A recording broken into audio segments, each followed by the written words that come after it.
That There might we help. go. Yeah, I hadn't actually hit record yet, so yeah, we're doing more of these. It turned out to be so much fun that Yep. here we go. We're almost Hey, whoa, whoa. adolescents. Before we go on, Wait, what? the tree starts as a little baby tree, then it grows into a proper tree, then it becomes an archway, Well, yeah, you had to cut it down and see. and then it becomes a sign, and then it becomes a burning city. Or house. Might not all be the same tree. Mayhaps. Anyway, we're speculating way too much in this screen. Yeah, sorry, God, this is a really slow start. Alright, Sweet Temptation. Hold on. Where was our I want to check our personality so I know where we stand quickly. Determination is still awesome.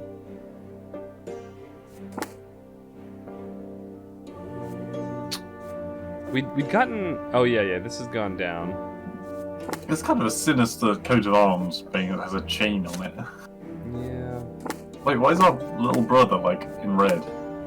Oh, because you clicked it. Yeah, it was highlighted.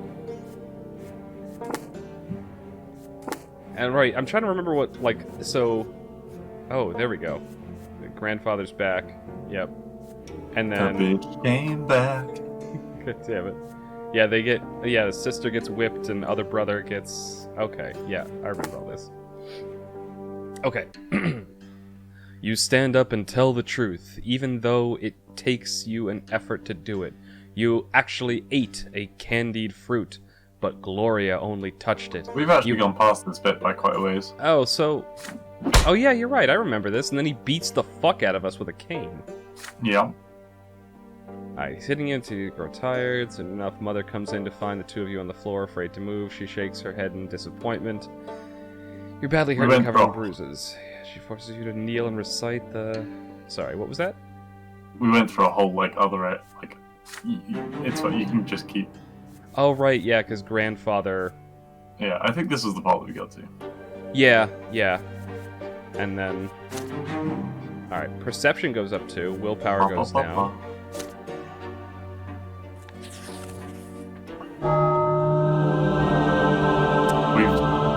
Yeah, I think we started this one, didn't we? Because we were about to go through our sacrament, right? Let's start. I think we definitely haven't done all of it, so let's start here. Okay. Father and Mother have been focused on Nathan, and you since early morning.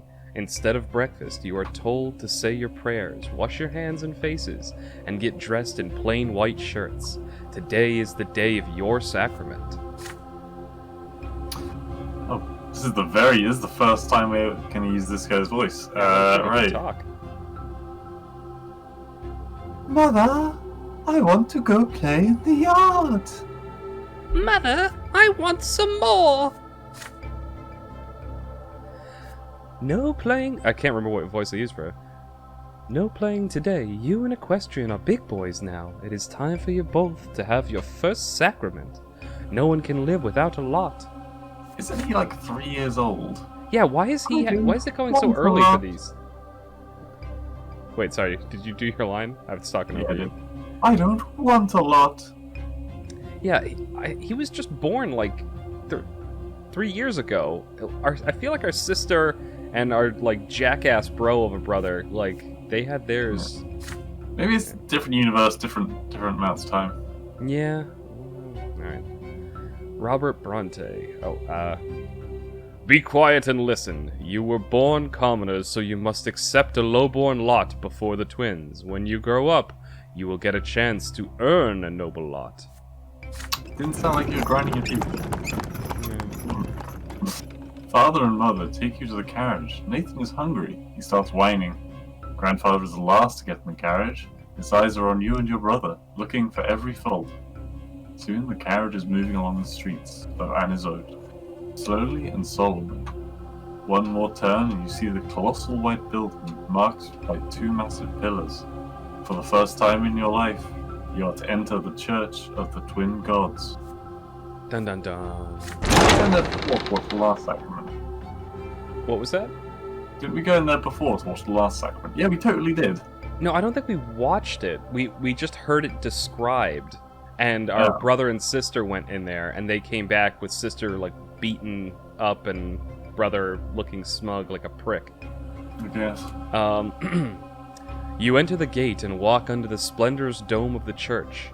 The church hall is divided into two halves. They are drastically different from one another. The floor on one side is rough and jagged and covered in dried brown spots, while the floor on the other is made of smooth marble. The commoners kneel on the jagged floor. Oh god, that's fucked. And the well-dressed nobles and their families sit on pews. Ugh.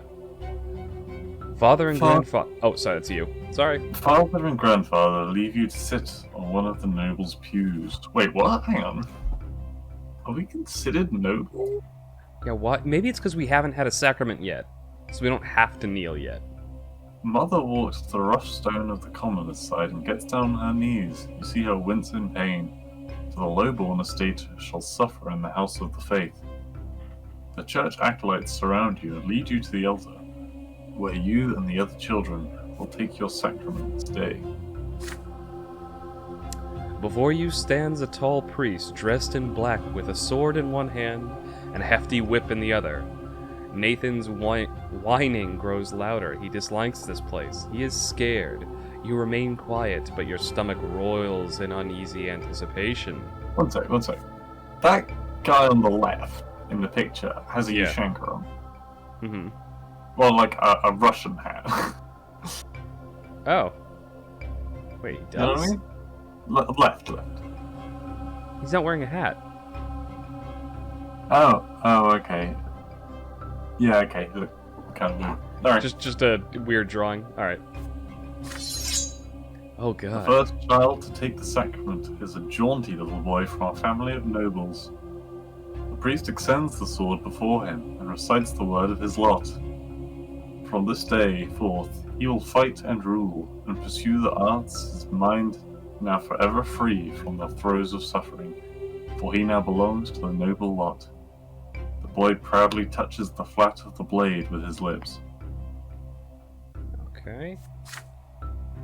Nathan is next to receive the sacrament. He suddenly snaps out of his fearful trance and tries to break free, but the acolyte pulls him towards the altar and throws him on the jagged floor of the lowborn side.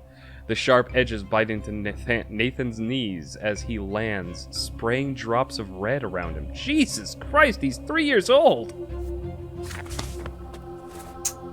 I don't want to. Equestrian, why do they want to whip me? What did I do? You try to break free and run to Nathan's side. You want to give him courage and protect him, but the acolyte's grip on you is too firm. You feel utterly helpless.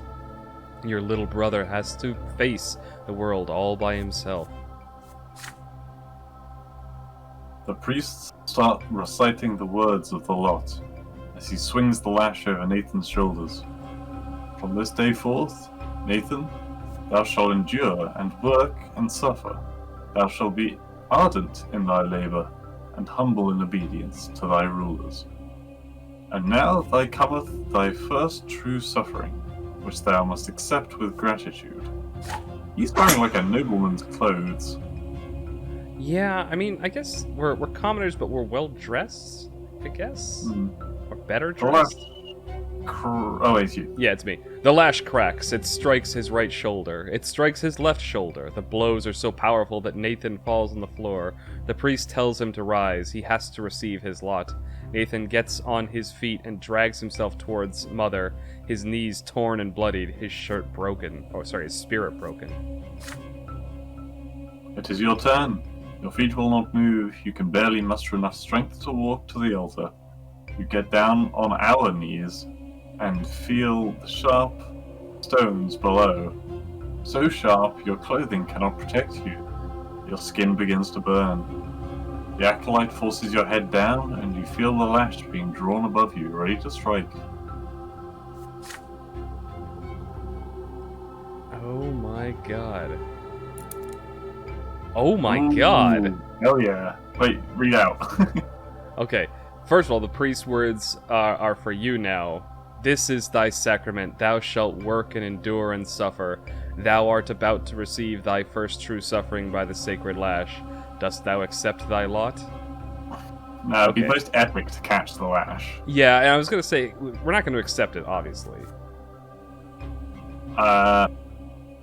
Oh shit, we need a determination to do this. True. And what's Kiss the Sword, though? Well, defy the rake of the second and kiss the That's priest. not gonna help. Yeah, it's not really. So either we catch the lash because that's badass, or raise your head. I think this one is more like the fact that we needed that much determination to do it. Yeah, it's a bit meta. Well, that's kind of what I mean though. Is it's not. I'm not thinking of it as like because we don't know what either of these will do. They're both defiant, but this one is a more like, subtle fuck you. I'll look you in the eye while you beat me, kind of defiant. This one is just kind of like, I don't know, you're just fucking up the ritual. Alright, raise head.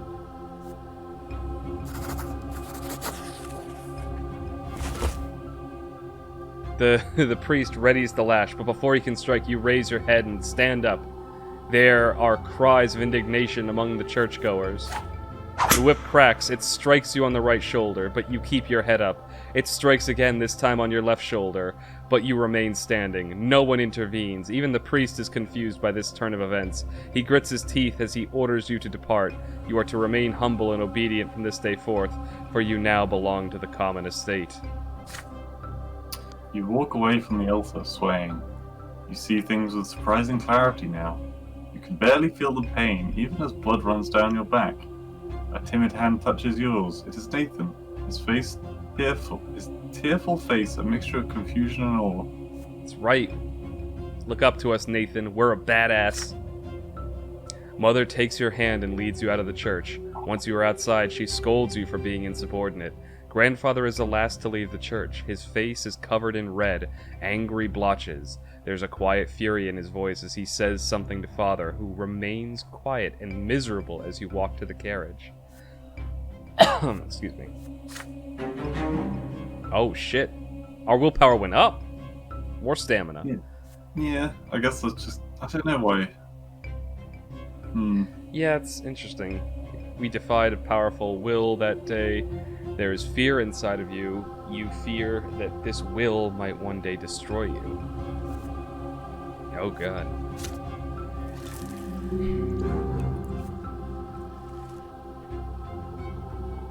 Alright, so we're commoners. Okay. Oh, childhood's end. The mark left on you by the sacrament takes a long, long time to heal. Mother says it is a reminder of your lot. Suffering and sufferance, pain and patience. Gloria shows you the mark of the lancet on her shoulder one day. It will never disappear. Oh god, why is her sister stripping in front of us? You are a commoner now. This is the lot you were born into. But Father keeps telling you to study hard, so you may yet earn a different lot and become noble of the mantle. So I guess there was a chance that we could have been noble at this point. Yeah, there were probably... Not that we really wanted to. Yeah, we weren't. We wanted to be a hero, and, I think, being a badass and being whipped standing up and just looking the priest in the face as he whips us is, like, fucking... It's a really badass scene to, like, think about. Anyway. You recall the past with warm sadness, when Stefan still lived with you, or when he wrote to you for a time, shortly after he left. Now he thinks it is beneath him to write to the commoners in his family. Mother didn't lock herself in the bedroom as often back then. This changed shortly before Nathan was born. But most importantly, you missed the time before the terrifying figure of your grandfather was constantly looming over you. You learned the true power of the lot only after the head of family's arrival. In grandfather's eyes, no commoner deserves to be treated with kindness. Is this just him, or is it the way of the entire world? The very thought makes you queasy. You are older now, and what's more, you are an elder brother now. You've learned how to care about someone else, how to teach and protect. Soon you are a small boy no longer. As the day passes, play gradually gives way to laborious study. Now your choices will decide your place in the bizarre and ruthless world of adulthood. Your childhood years are over. Dun dun dun!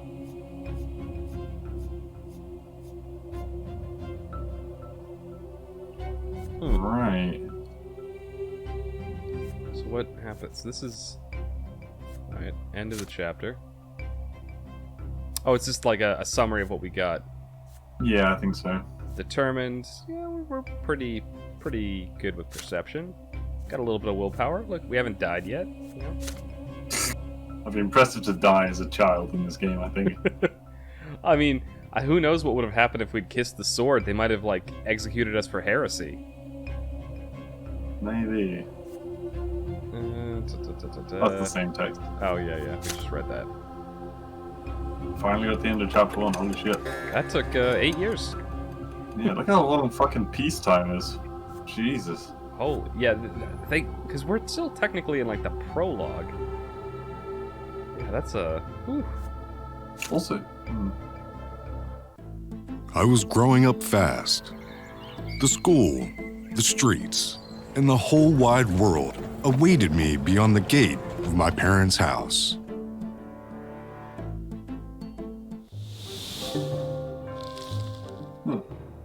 Huh. have we left? I guess, are we going to school? Is this where the anime starts? Dame. Alright. You've lived in this world for 8 years now. As you grow older, life grows more complex. The world of your childhood was limited to your house and family, but now that realm is expanding. It also includes your neighborhood, the nearby houses, the streets of the ancient city of Anazut. A question now looms over you, growing more pressing with each passing year. What will your place be in this vast outside world? Well, clearly, we're a pauper. A poor little bitch. Few people in the blessed Archnean Empire trouble themselves with this question. It is not within a man or a woman's power to choose. Their destiny is predetermined by their birth and those who bore them. And yet your peculiar birth has granted you a choice. A father is a man of nobility, a worthy example in matters of duty and honor. A mother is a lonely commoner, of lowly estate, humility and patience made flesh. And your skies ablaze day and night with the light of the shining pillar, the beacon of the clergy. Your back bears the marks of the lash. Mark of the lash. Will you accept the drudgery and suffering that is the lot of the lowborn for your entire life? Or will you follow in the footsteps of your father and your father's father and fight for the right to serve the Empire as a noble of the mantle? Perhaps you will follow the twin gods' word and offer spiritual guidance to others. The answer lies out there in that vast, terrifying world. What awaits you beyond the walls of your home? Interesting. Oh. Events that can happen to the Brante family in this chapter. No. Did we see that in the first one? I don't know. I don't think we did. Hang on, hover over them. Alright, Gloria's Secret. We need Ingenuity 4, which I didn't even know that was a stat. And Yeah. then... Oh, maybe... Oh shit, yeah, the other tabs are open now. Oh, that's true. Oh. Oh, fuck me. We get... Willpower's the only one that's there, but these new ones are all... Oh, our stats are different as we grow up.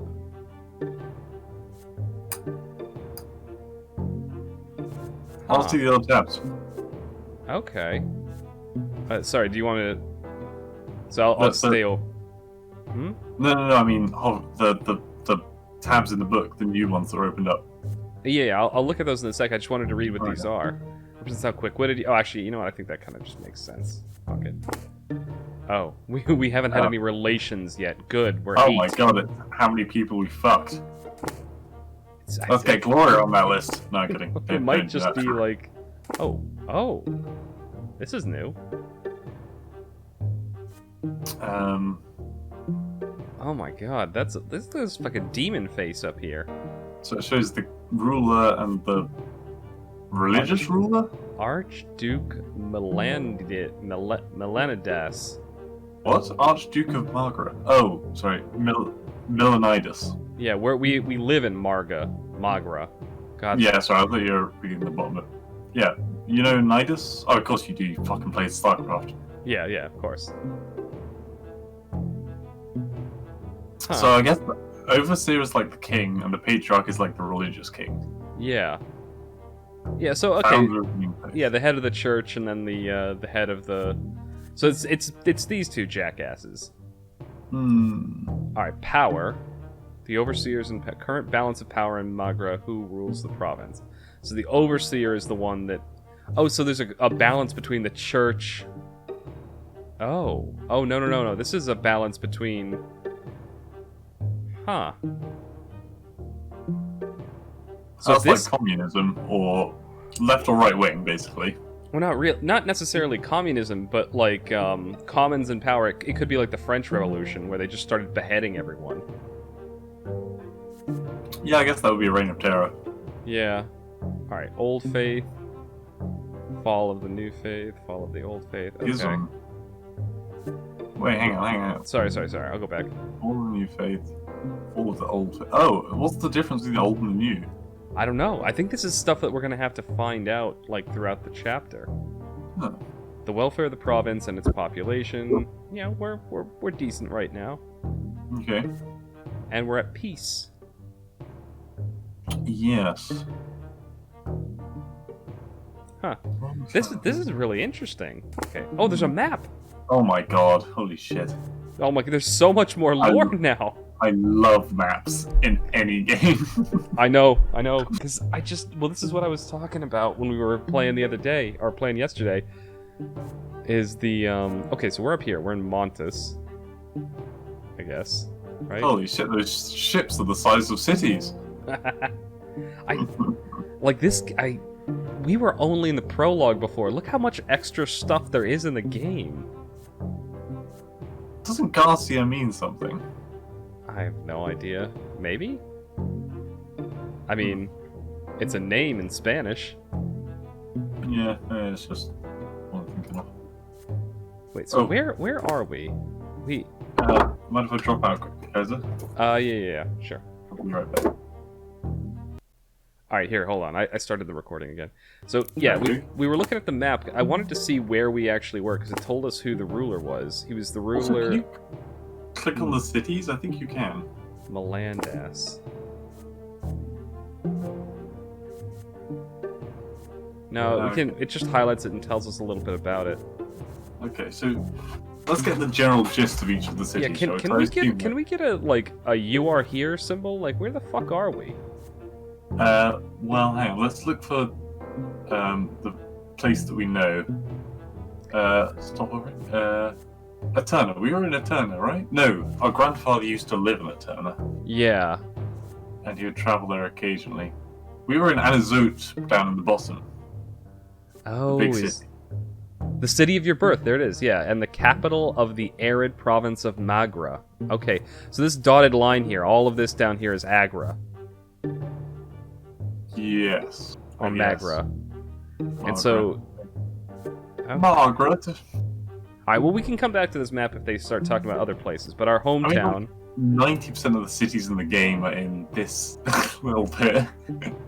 Yeah, well, maybe this as we get more educated and grow up, maybe the map gets more populated. Yeah. So I guess it's like the agricultural lands off to the east. I'm assuming it's like the materials and raw ores and stuff come down from the north, maybe? Yeah. I'm assuming the combat-focused people are in the west. And the center is like the capital, really? No, I guess Eterna is the capital. Well, maybe, but the thing is, it's the Archnean Empire, so this is the birthplace of the Empire. Yeah. Do you reckon this map's going to expand out further? It fucking might. I wouldn't put anything past it. This is just like, we've got a big content dump. Alright. Yeah. So, Alright, yes. In this chapter, Gloria's secret... Hang on, should we write down what stats we need for certain things, or is that too meta? Well, I think we just kind of keep in mind. So Gloria, we need ingenuity. Stefan, we need nobility. Find out about his brother's forbidden love. Oh, he's totally gay. Actually, yeah. He's totally gay. I mean, yeah, what else forbidden is... Okay, well, he could be, like, banging a commoner, yeah. You join the blood tide of Bronte family. Ooh, God.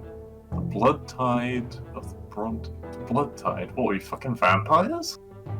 So we either have to, have a better relationship with somebody or do. Okay. Nobleman's sacrament. So we need to know. What the fuck was that? It was my phone. Sounded like a vuvuzela. Yeah, it's because it was on my desk. Who's Nathan's- Gregor? Gregor's your grandfather, right? Yeah. Well, hold on. We can check. Yeah. Yeah, okay. So you get in with his good books. The thing or is, become noble. he already kind of likes us a little bit. We only need one more point. Yeah. How do I get out of this? Nathan's admonition. Your younger brother, Nathan Bronte, receives a spiritual admonition from you. Okay, so that's becoming like a priest. Yeah. So So spiritual. we need So 4 in one of the things. basically, we'll have an event happen based on ingenuity, nobility, or spirituality. Yeah. And then blood tide is about whether we commit to a ritual or not. Yeah, and whether or not our grandfather actually likes us. Okay, let's go. Oh, there's more. Oh my god. Meet a Ooh. girl. Wait, no, it doesn't say that. No, it does. Oh, it does Look, say that. it does say Fuck. that. Fuck.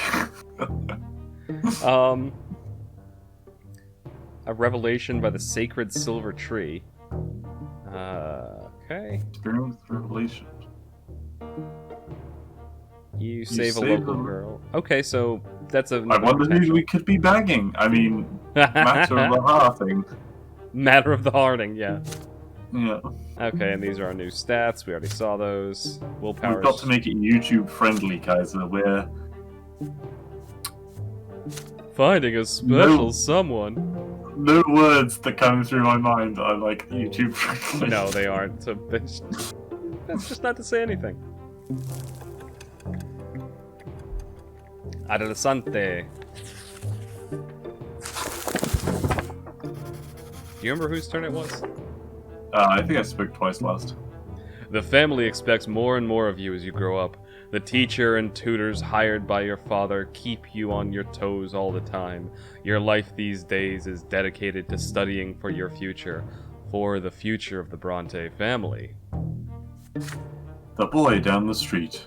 What? Your younger brother. The chapter title. Oh, okay. Your younger brother Nathan keeps growing up too. He can hold a conversation now. You never refuse him. Wait, so you can hold a conversation, but you could get whipped. That was the thing. It seemed really fucked up that they did it to him when he was 3 years old. Yeah. I mean, we pulled 3 years out of our asses, but it was basically that, wasn't it? No, it was. Yeah, if you look at the timeline, he was born in 22 and it was 25. Oh, okay. You can hold a conversation now. You never refuse him when he comes to play. Provided... Wait, and you never refuse him when he comes to play. Provided you have a bit of free time between your demanding lessons. It is a rainy day today. Father and mother have gone to a ball and they left Nathan in your care. You lose track of time over the books in the sitting room and Nathan goes off alone to splash in the creek. Soon you hear his voice begging you to come outside. He is on the porch sobbing, all covered in dirt. You walk up to him as he continues to ball. It's all that kid. He pushed me into the ditch and called me names. He said I was a fancy pants fool. I said, I'll call my brother. He's still there. You have to go punish him, Equestrian. Alright, we gotta make this kid. We gotta king make this guy, alright? What, Nathan? Yeah, so he can do the fighting for us. Okay. But first things first, we need to give him a kick up the pants. Yeah. Nathan points at a lopsided wooden house further down the street where the poorer artisans live. You see 2 boys lingering there on the porch. They are clearly both commoners, but far from poor. One of them is almost as tall as Nathan, and he frowns in a funny way, just like him.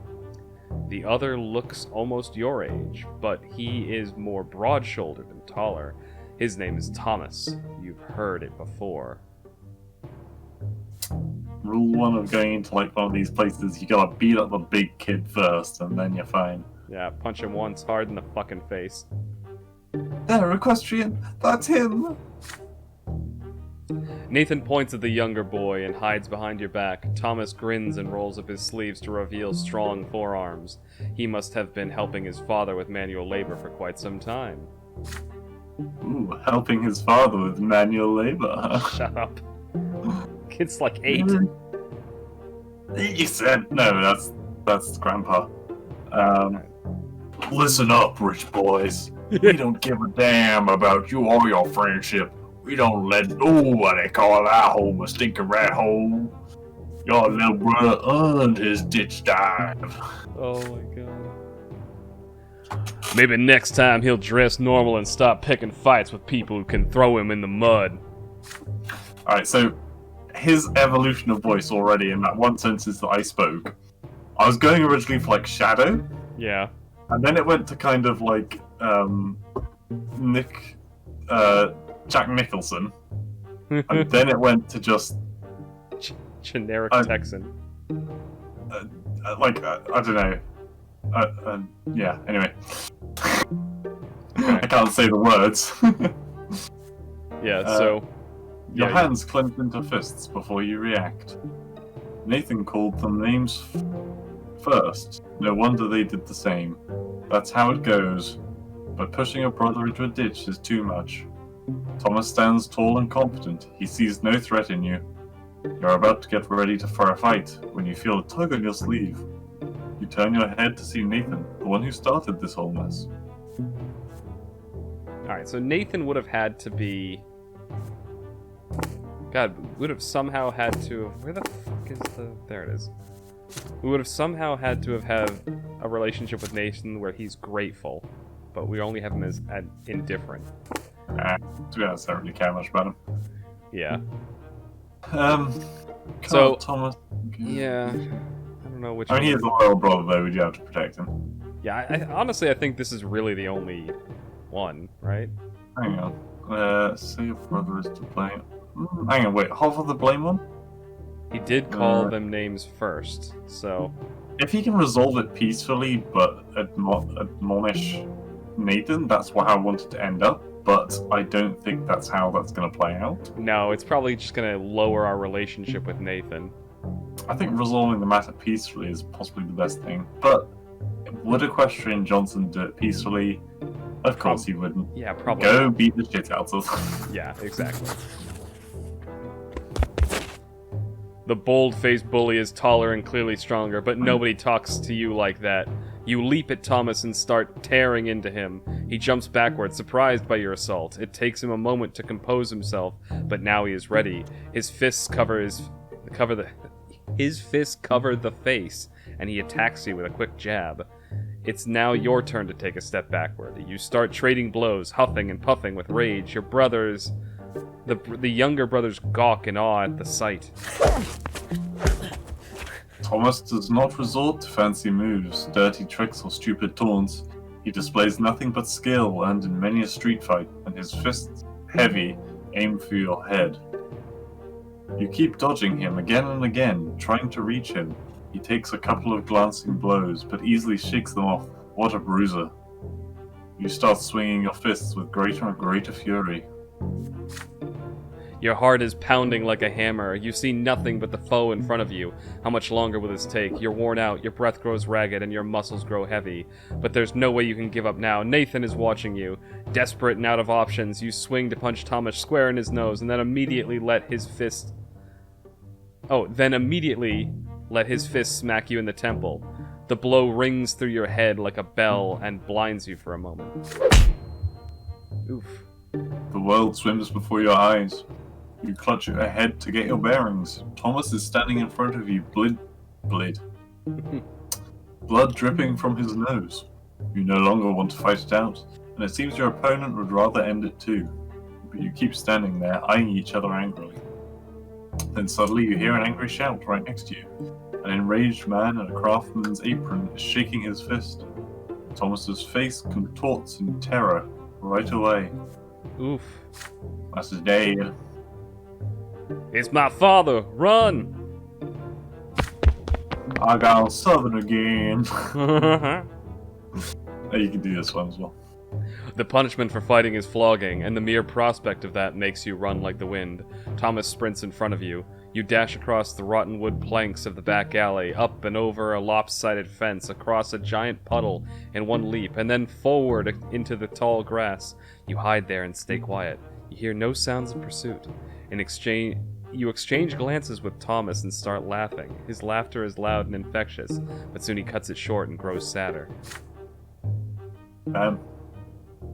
Yeah. Hey, I'll get flogged anyways.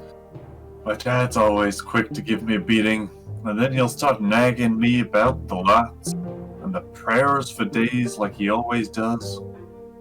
Why do I even always get myself mixed up in this stuff? But fighting's the only way to prove you're worth anything, right? I guess? The adults didn't see you fighting, you tell him. So all you have to do now is convince them you weren't. Nosebleeds happen, right? Mother gets nosebleeds all the time.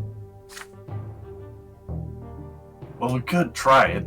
Let's hope our little brothers don't tell on us. I'll talk to mine. There's a scratch on his head. Don't let them see it.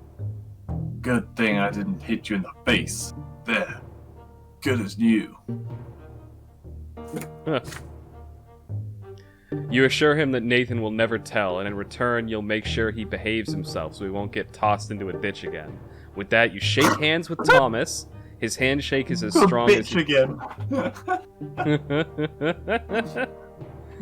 His handshake is as strong as you would expect based on his fists.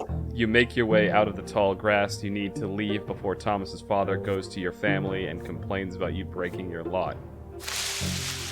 You come to the realization on the way back. You had no idea the place where you were hiding even existed, and it wasn't too far from home. Thomas smiles in excitement when he hears this.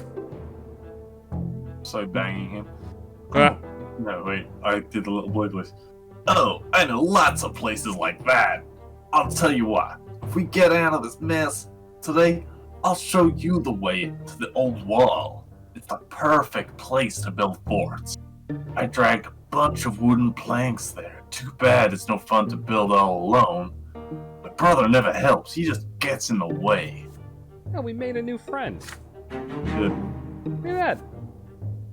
You emerge from the muddy back alleys, united by a secret only the two of you know. It seems you have made a friend today. Ba-da-da-da. Is there a place where... Oh, look! Yeah! Yeah, let's bang him.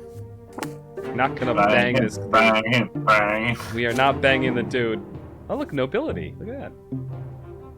I don't think Equestrian Johnson is particularly choosy. I think he would go for whatever he could get.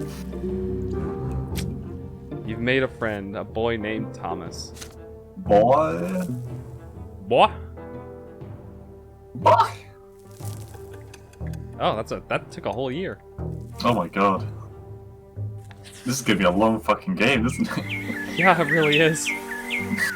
I like how you put it on the filthy casuals as well. Are we gonna like finish this before moving on to the next one, or are we just like... Oh fuck, I don't know.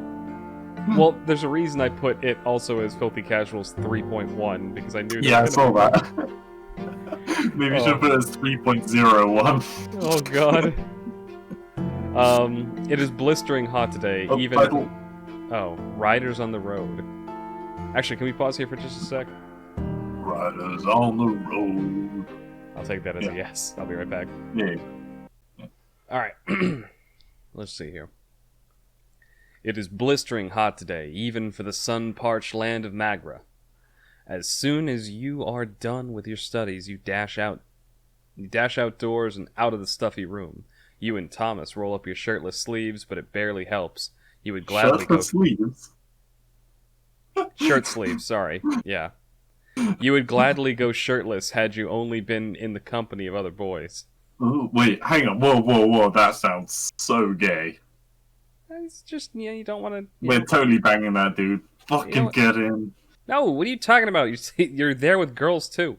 But there are 3 girls in the yard today, and they are doing laundry in a big wash tub, whispering and giggling. If you could, you would gladly keep watching one of them at work. See? Because he wants to be one of them. No.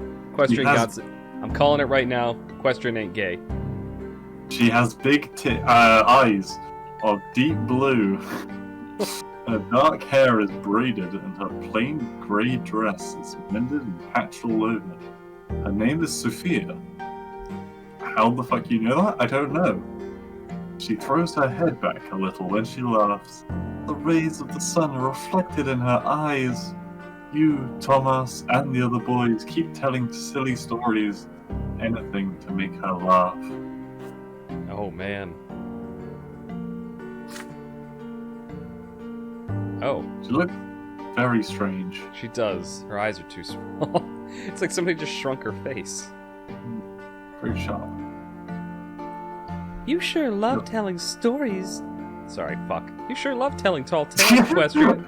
I don't know why I said stories. What happened to your voice, Sophia? Oh, I remember this one time. I don't know why they all have southern accents. They're all southern, yeah. But then Sophia. I prefer Sophia. Here's a voice calling her home. She nods to you and runs across the street, smiling. Her light steps carry her forward, but her eyes are looking elsewhere. But then a stone on the road catches her foot. She stumbles and falls flat into the dust. We have to save her, remember? We need 4. Oh god, that's right. Oh god, yeah. We gotta help her. The street starts shaking from the thundering hooves. Riders appear on the road from around the corner. They bear a coat of arms you recognize right away. A sable serpent blade upon a field of vert. It symbolizes the Melenidas dynasty, the family of your province's archduke. The horses dash forward. A lost wooden toy on the road cracks under their hooves. They will not slow down. They are the nobles, and the rest must make way for them. I don't know why I didn't say a field of green. Yeah, I don't know. Sophia is in their way, just now starting to get back on her feet. Her mother is crying for her desperately from behind the fenced door. Trees in terror. The riders surely see the girl. Are they going to stop? Or are they going to trample her? In only a few moments, the beautiful girl will be toppled, trampled, and crushed. Okay, right.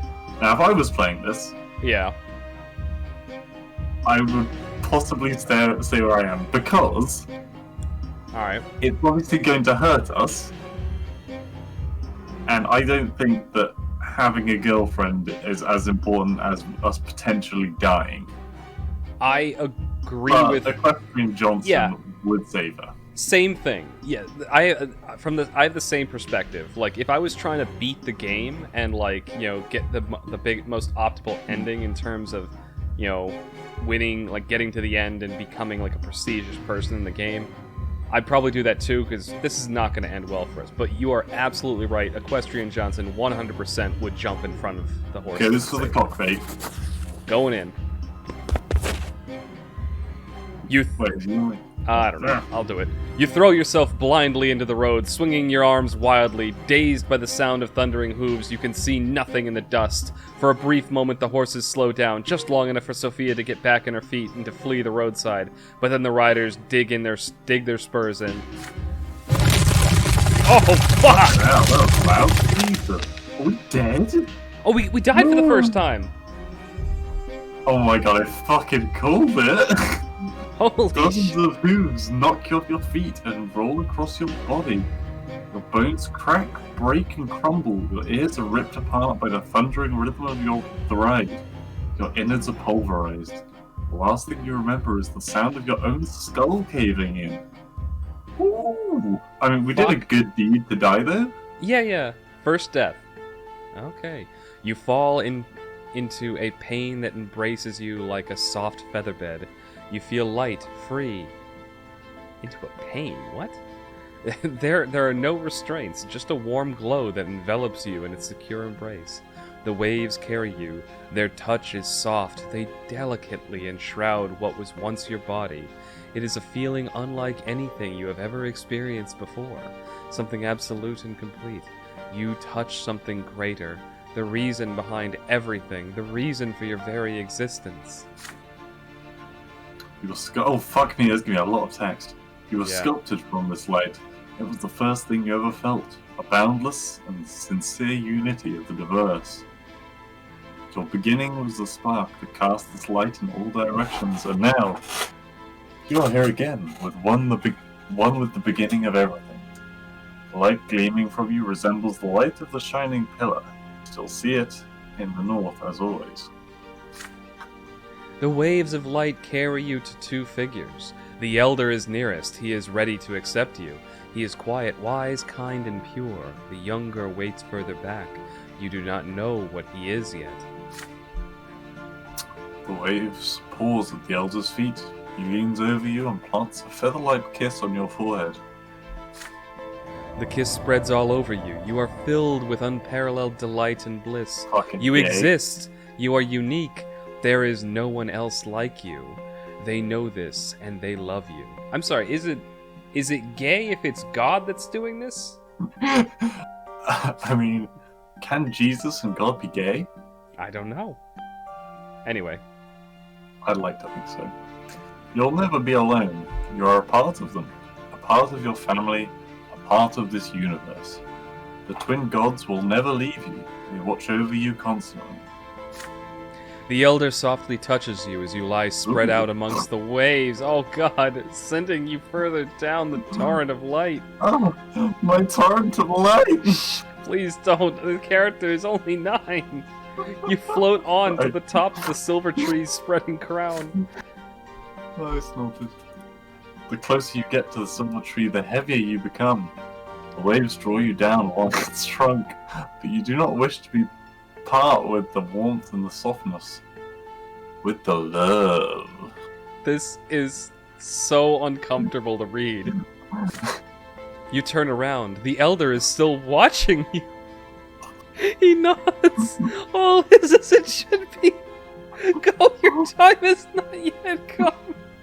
You must return to the world now. This is like the most serious thing that's happened in the story so far. I know. And our horrible brains are just thinking of cock jokes. We've read what is supposed to be like a really cool and ritual like sacrament thing, and we're just like willies. Oh my god. As you tumble down toward your body, you comprehend the true meaning of your lesser death and the divine love that has been revealed to you. Love exists not only in the hereafter, it is present in the entire design of the twins that is the origin of all life in this world.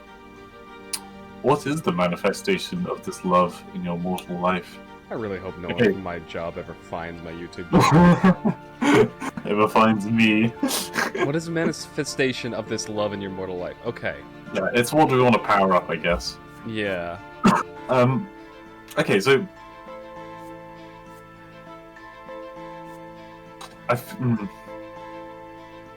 What are we lacking? We can't open our book right now to check our family. Yeah. So honestly, if we're choosing purely on Equestrian Johnson, I don't think it's gonna be Lot. Like, so we can rule out Remain Silent and Lot. I think it's gonna be neither of those. Yeah. I don't think he really owes the Empire anything either. Yeah, the Empire's kind of just shat on him so far, so not that either. So cause yourself or family. I don't really like how any of our family members, apart from our sister, who we haven't seen in ages. Yeah, the sister was actually kind of nice, but alright, so cause or yourself, then. What are the descriptions for? Alright, yourself. What could be a stronger manifestation of love than your very existence? Your every emotion, every thought, every action existed by virtue of the love from which the twins created you. And the other one. The love the gods have for you is so great that they will allow you to change the world they have created, to influence it with your deeds, whatever your mission is. It is a proof of the twin gods' love for you. So, we don't really have a cause right now, though, so helping our cause won't help. Yeah, we don't, but wasn't, like, when we were originally envisioning Equestrian Johnson, weren't we thinking of him as, like, a hero for the people? That is true, but maybe we need to be stronger before we can get to that point, or do we just go straight into the, it's a tough one. I could see it going either way. Do you want to roll again? Yeah, I'll roll. I'll get the magical dice. Alright, so even cause, odd, yourself. I'll roll it in the Peaky Blinders class because I don't actually use drinking. It's a 6. All I right, actually made a really nice noise. that did make a very nice noise. It even came through good over the mic. Yeah. A sudden comprehension of the love with which the entire world is imbued illuminates your mind, but then it fades away and vanishes. You regain the sensation of your flesh. It is heavy and unwieldy. It lacks that lightness, that light. It is a burden. It is smothering you. Do you reckon this is going to be like fucking that Lord of the Rings game? We're like one of the orcs who gets beaten the shit out of, then we come back with like a half metal skull because it's been crushed by horses. God, I hope it's not like that. Honestly, I hope honestly, I'm just hoping no one is spawn camping when we get back. Can you imagine if we respawn like right in front of the horses again? And just the fucking grandfather comes up to you, slaps you in the face, and you're his slave now. Oh man. You gasp for air, your chest expands painfully. You feel as though your lungs are about to burst. The stagnant odor of the crypt fills them, revolting but so real. You are back.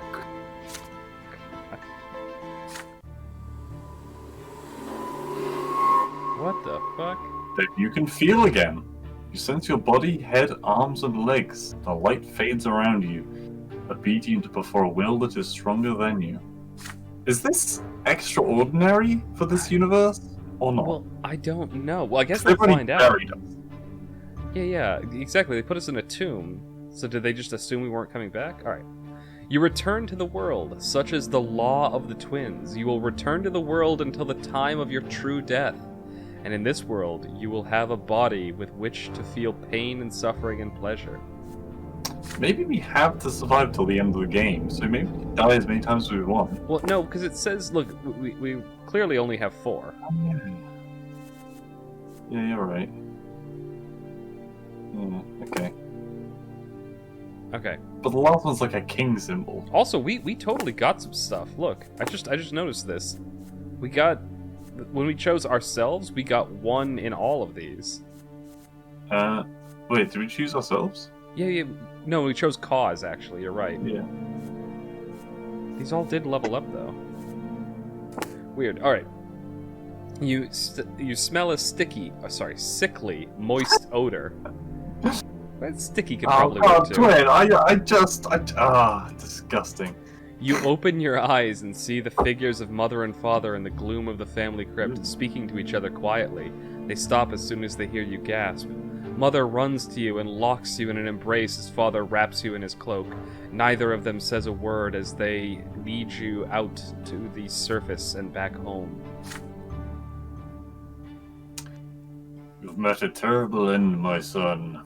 You were trampled by those horses. Don't be so careless ever again. The lives you were granted by the twin gods are not to be wasted so recklessly.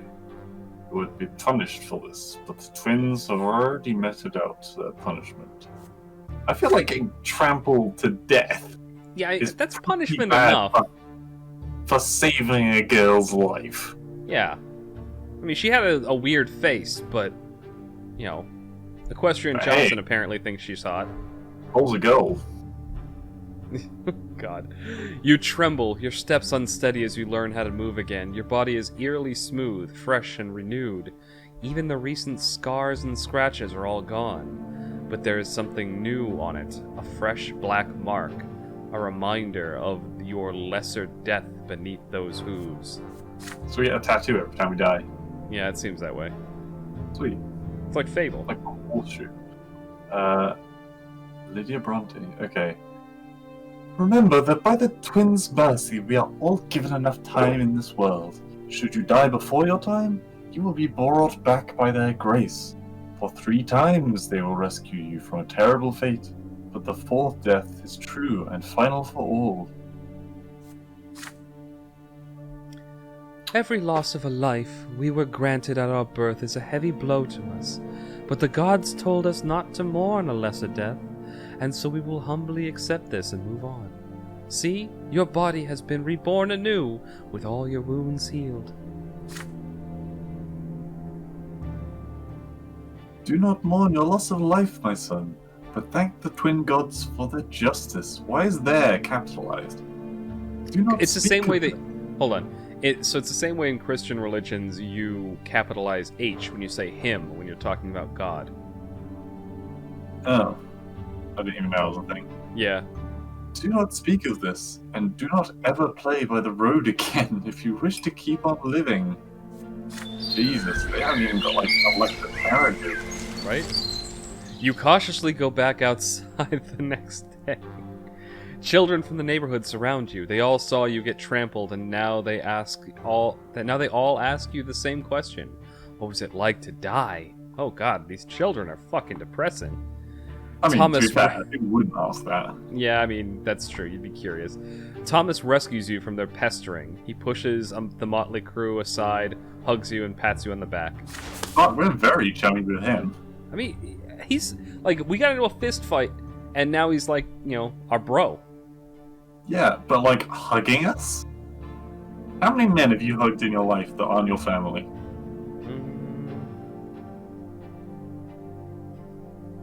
I don't know, maybe Only. like 10? Oh, really? Well, because, like, Huh. a lot of my closest, yeah, like, you know, like Raymond and I usually hug when we haven't seen each other in a while. My friend Tom and JJ from my hometown. You Maybe know, hugging Juan and I people do like more of like the gangster hug thing where you clap hands and then embrace and then pat each other on the back. And suck each other off, yeah, I know what you mean. There's like a, I don't know. I feel like there's a masculine hug you can do. Yeah, it's just you don't generally see it in England, or at least. Oh yeah, I guess maybe that's true. But I think we've established multiple times talking about it that like Antisocial as fuck, yes. yeah, the English tend to be a little bit more antisocial. The US is a much more physical and a much more open and a much more like, you know, just direct communication kind of culture. Yeah. Look at you, buddy. You gave an entire life to keep a girl safe. Then you see Sophia. She is standing nearby, shyly working up the courage to walk over you. Soon she finally approaches you. That's so insensitive considering we just died by being walked over by horses, guys. Wait, what? What did I say? You missed out the two. She's working up the courage to walk over you. Oh shit, I meant to say walk over to you. Sorry, I didn't realize I missed that. Soon she finally approaches you and begins speaking rapidly. Equestrian, why did you throw yourself in front of those horses? Your life isn't worth any more than yours, so why did you do that? You weren't supposed to die there. It was all those riders' fault. They deserve to die, not you. You. Oh yeah, look at that! 1 point! Relations. Her voice rises to a shriek. She suddenly stops and runs back home.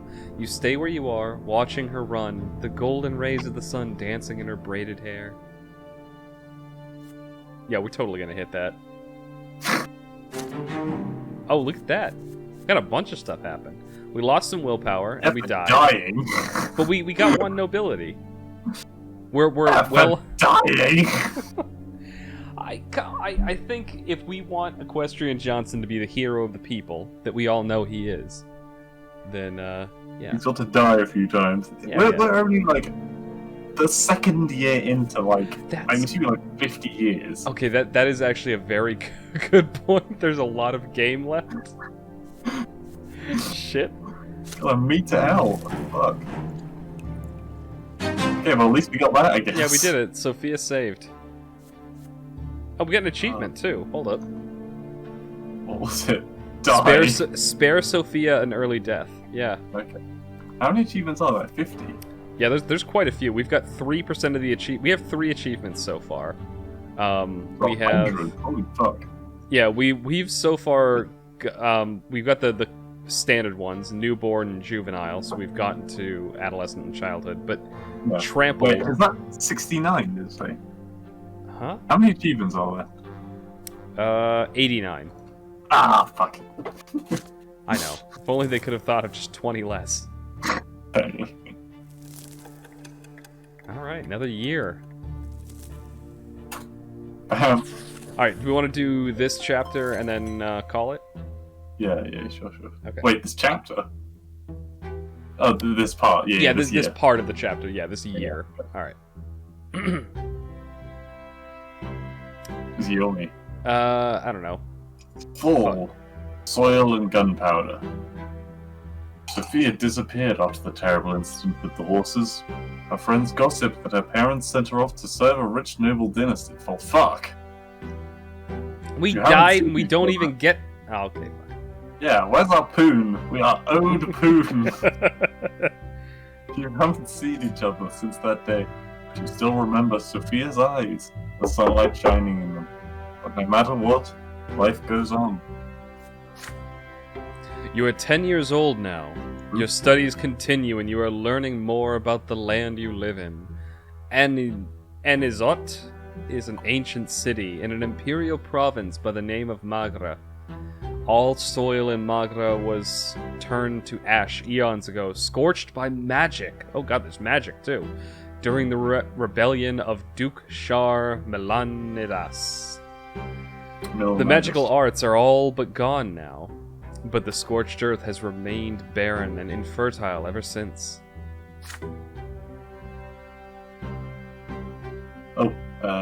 Since then, the entire province has lain barren, tormented by cold and scorching winds. Cold and scorching winds? In equal measure, with few precious plants taking root on their own. All fertile land in Magra is brought elsewhere and brought here by an endless caravan of carts and carriages. Caravan of carts and carriages. Okay. Paid for food and soil, the cities of Magra become skilled in many trades, primarily mining and digging for metals and stone. This is not well written, this particular Well, I think it's the alliteration there kind of got to you.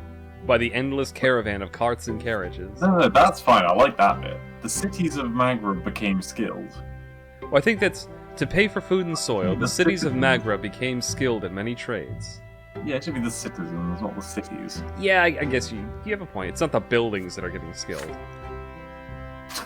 Last fall, there was an explosion just outside the city, followed by clouds of thick smoke. The first such incident frightening citizens. Oh, the first such incident frightening the citizens. But then explosions and smoke became an everyday occurrence. Jesus. Soon, everyone grew used to it. Father explains that this is actually Baghdad. Oh no, sorry. Father explains that the miners are using a new invention called gunpowder. It makes it easier for them to reach the precious stones and metals buried deep within the earth. Then one day, a thunderous explosion rocks the city, and black billowing smoke covers the houses. People are stuck in their homes, all windows tightly shut. The air is impossible to breathe. Nathan coughs all the time. Gloria and you cough only when nobody is watching. Is that secret wording? No. If Mother hears it, she'll make you inhale those hot herbal vapors. Just like Nathan. If Mother Okay. hears it... Oh, okay. So basically, you guys are covering the fact that you're coughing, so you don't have to take the yeah, shitty medicine. Yeah, I got you. Also, can we talk about the fact that you seem to want us to do nothing but bang our best friend and our sister? Like, it takes 2 days Better for the the. non-existent girl that got you killed. Okay, okay. So maybe I don't have the best romantic decisions in here, but I mean that's just like my real life. I God. still think the best friend is the way to go. Mm. The sister's just a meme. Okay, so I need to clarify my stance on this. I don't Okay. mind if Equestrian Johnson is gay, but that dude is clearly a top. I don't want Equestrian Johnson to be a bottom. Okay. So I think they can change. It's fine, I think. being a big hero, I just don't think it kind of fits with the narrative if Equestrian Johnson is getting spooned by a burly man every night. I mean, big spoon or little spoon, it's still a fucking spoon. God damn it. It takes 2 days for the black smoke to disperse. People pour out into the streets to meet their friends. Thomas is eager to share everything he knows about the incident with you. Better to be a spoon than forked. Oh, Jesus Christ. Just keep reading. This got weird. Speaking of the devil, they took lots. They took lots of burnt up people to the city temple. Mom told me she was helping the healers. Oh god, they didn't even die. At least they could have gotten a bonus life. There are many rumors. Some claim it was the work of a beast stirred from its slumber, while others say it is the surviving witches. Oh, witches. That continue to threaten the order and the empire and their accursed powers, with their accursed powers. But as for you, you patiently wait for Father to come back home, and then you'll ask him about it. Father spends day and night working at the prefecture, while Mother spends all her time in prayer. It takes a full week for Father to finally come home, and he's almost completely spent. You muster enough courage during dinner to ask him what happened outside the city.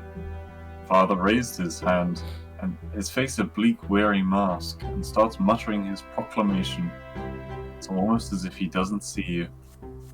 No. It's the mine outside the city. Shit, what was the voice I used for him? Just grit your teeth and talk. Yeah. It's a mine outside the city. They were trying to get a vein of ore. There was an explosion. The mine caved in and the black smoke started following. Many workers died there. It was all because Count El Velasco. Guy sounds like a fucking, mustachio villain. Alright. Every time you say Count El Velasco, you go Mexican, just so you know. Yeah. Well, it's El Velasco. Alright. Yeah, but the person speaking isn't. Because all Count El Velasco... Yeah, I'm sorry, I can't help it. Who owns the mines wanted them to start mining that vein before they were ready. Some of the workers weren't even reborn. Perhaps the twins thought their final time had come. The prefecture has been inundated with complaints from families that lost their breadwinners, asking the judges for help. Many people also lost their cattle to the black smoke. Oh, I thought you said kettle for a second. Not my kettle. Now I can't cook beef. Count El Velasco. I really like saying that name. Noon.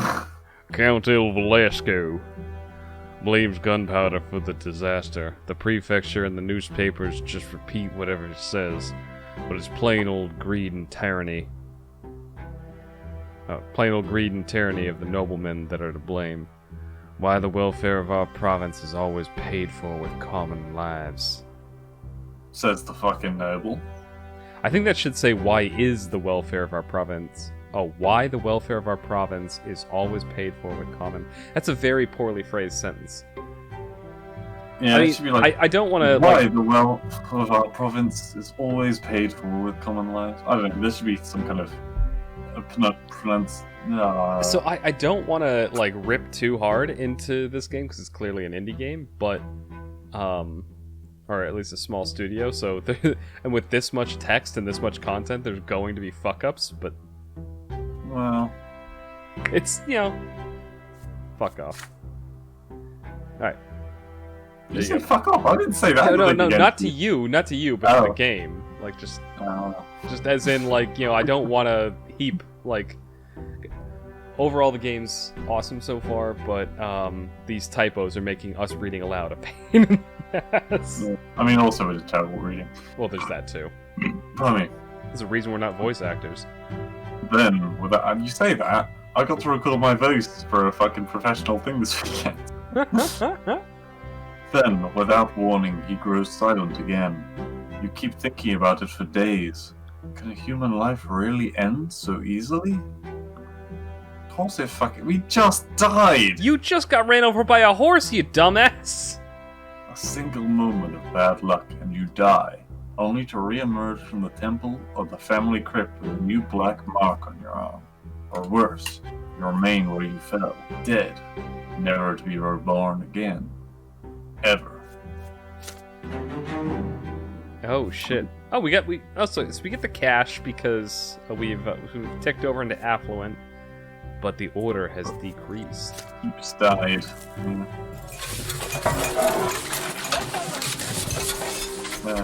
During lunch, Father tells you to stay home in the. Huh? Oh fuck! Stefan's arrival. Can I talk now? I'm sorry. Do you want me to remind you or not? Yeah, it's good that you are. I always forget. During lunch, Father tells you to stay home in the evening and prepare to meet some important guests.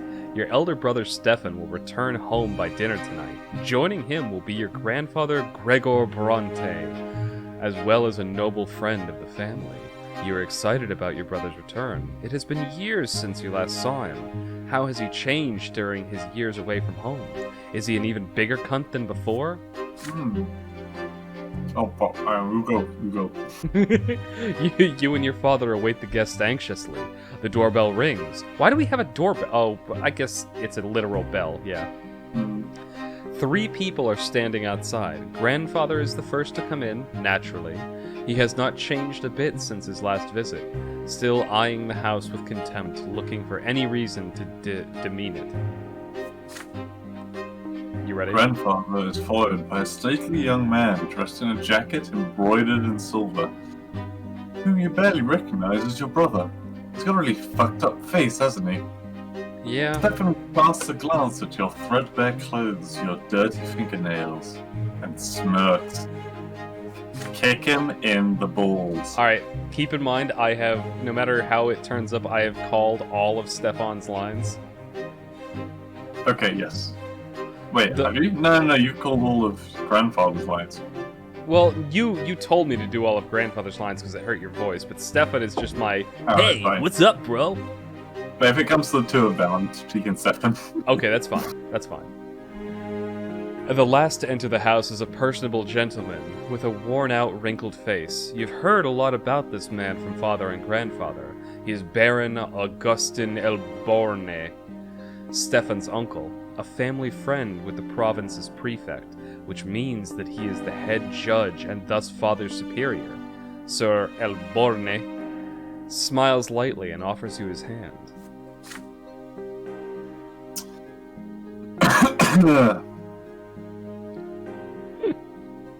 And this must be your youngest son, Equestrian, yes? You have your father's eyes, young man. I like that. Is the perfect accent for him. Thank you. It's also a lot less stressful on the throat. Father bows slightly to grandfather and Sir Elborne.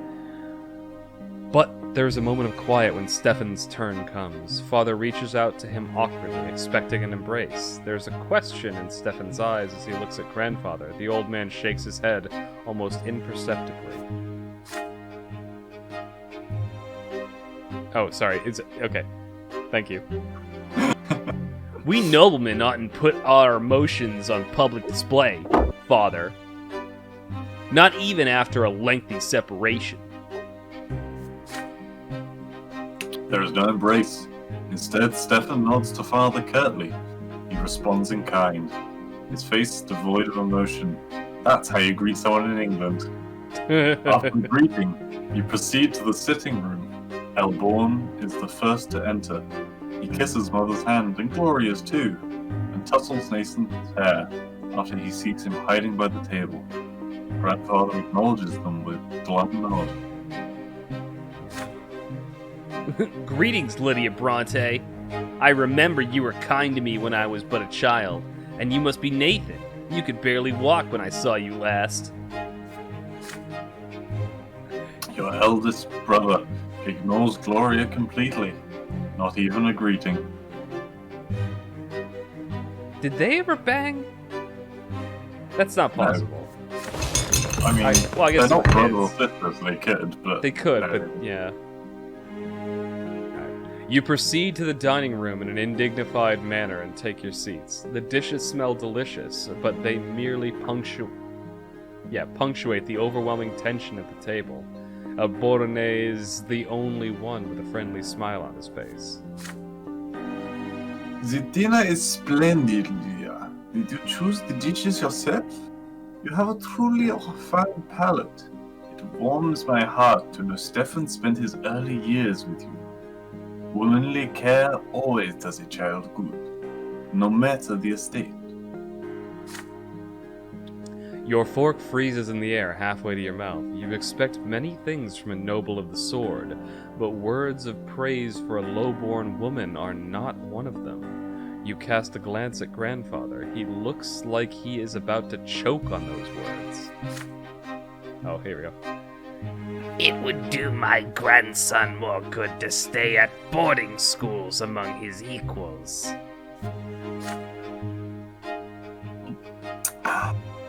Please, Gregor. Parenting is no less important. Nothing can replace a mother's love. I cannot deny it. It saddens me greatly that my late sister could not be there to raise Stefan. But there was still a family for him, and he was surrounded by love. How could that be bad? There's so many European You can keep doing his accent. I actually like your... unless you wanted to hear me try to do a German accent, but... And besides, his father was by his side all the while. A father's example is always the best.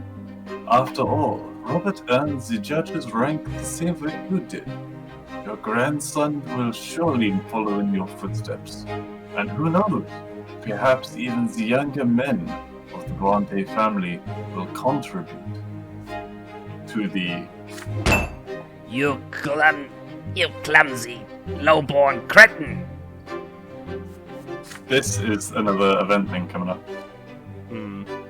Everyone is startled by this sudden outburst. Grandfather's face turns red. He's glaring at a young lady servant, holding a pitcher over a glass. Stefan is sitting right next to her, dabbing a napkin on a fresh stain on his jacket. Oh, fuck, she spilled a drink. Oops. Be gone this instant! Do it! Do it, Anakin! All he did is he had like no lines. Yeah.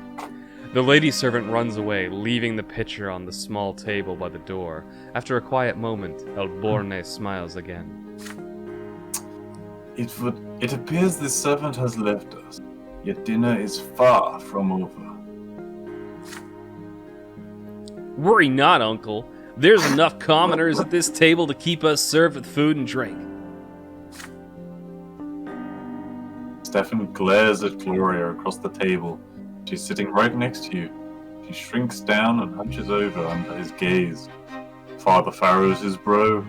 Bro? Brows. I know, but I just fucked it in my head.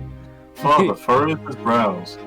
Mother covers her mouth with trembling hands. Grandfather sneers. Stefan's gaze does not move. The silence lasts far too long. Stefan is such a fucking like he actually had some redeeming qualities when he was a kid, but now Did he? well, I mean, he was a douche, but he was not 100% a douche. Like he still played with us and treated, Gloria as a roughly equal. I don't know. Then she starts to rise from her chair. If the Brante gentleman so wish it. Oh, here we go. Oh shit, this is tough. All right. Your hand. Read. Yeah, give me a second. Your hand clenches. I was just glancing over at the choices. Your hands clench into fists under the table. How can he bring himself to humiliate his own family, his own mother and sister like this? It is all grandfather's doing. Stefan could not even bring himself to embrace father without his permission. And yet there are noblemen, and they have the right to act this way. Sorry, they are noblemen. If there is any way this dinner can become even more unbearable, you do not want to see it. Right, fuck the Empire, fuck the nobles, fuck grandfather. Let's Yeah. go and beat the shit out of them. I think, honestly, I kind of want to choose this one. Right on the table. So let's look at them. Yeah, Can we first of all just we'll rule out this one, obviously. Yeah, obviously. Yeah. So insult your brother, you step out of line and insult Stefan for what he has done. Yeah, words on that. No. I'd rather actions over But words. this is a nice one because he didn't signal you out. and you're Yeah. basically just going like you're supporting your sister. Yeah. But last time we stepped in to help a lady out. There's no horses here. I'm just saying, you watch those doors. Technically, we are following the letter of the law, so hopefully we won't die with this one. Some fucking miniature ponies could get through those doors any second. It's possible, but I mean, unless you feel super strongly about telling Stefan to fuck off, I think. No, I think play is good. Okay.